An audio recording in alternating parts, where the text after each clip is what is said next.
قربانی کا اصل مقصد کیا ہے؟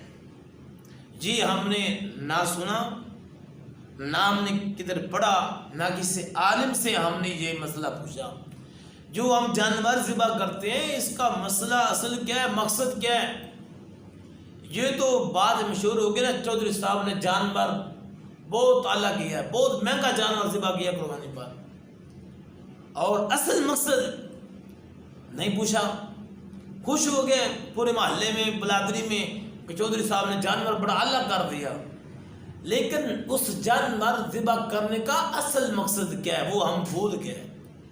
اصل مقصد کی طرف ہم نہیں آ رہے، اور وہی اصل مقصد اللہ نے سورۃ حج کے اندر بیان بھی فرمایا کہ تمہارا جو جانور ذبح کر رہے ہو نا، اس کا خون اور گوشت میری بارگاہ کے اندر نہیں پہنچتا، نہ جانور کا خون نہ جانور کا گوشت، بلکہ پہنچتا ہے، اللہ فرماتا ہے آپ کا تقویٰ پہنچتا ہے، پرہیزگاری پہنچتی ہے۔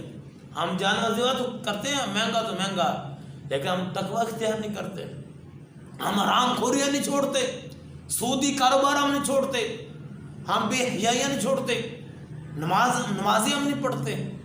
قربانی تو ہم نے مہنگی کر لی نا، لیکن اگر اور ہم آگے عمل نہیں کرتے۔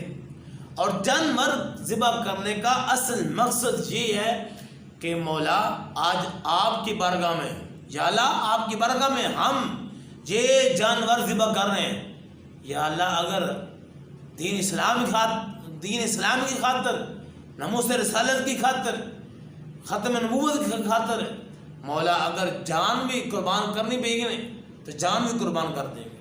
یہ ہے جانور ذبح کرنے کا اصل مقصد، یا اللہ آج تیرے نام پر ہم جانور ذبح کر رہے ہیں، اگر دین اسلام کی خاطر، تیری خاطر، یا اللہ اگر اپنی جان بھی قربان کرنی پڑی ہم اپنی جان بھی لٹا دیں گے، اپنی جان بھی قربان کر دیں۔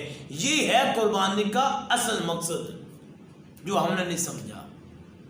جانور تو ذبح ہم کر رہے ہیں، لیکن بات یہ بھی کہ اصل میں ہماری نیت یہ ہونی چاہیے کہ یا اللہ آج یہ جانور، یا اللہ ہم آپ کی بارگاہ میں ذبح کر رہے ہیں آپ کی رضا کی خاطر، یا اللہ اگر ضرورت پڑ گئی مولا اپنی جان بھی تیرے نام پہ قربان کر دیں گے۔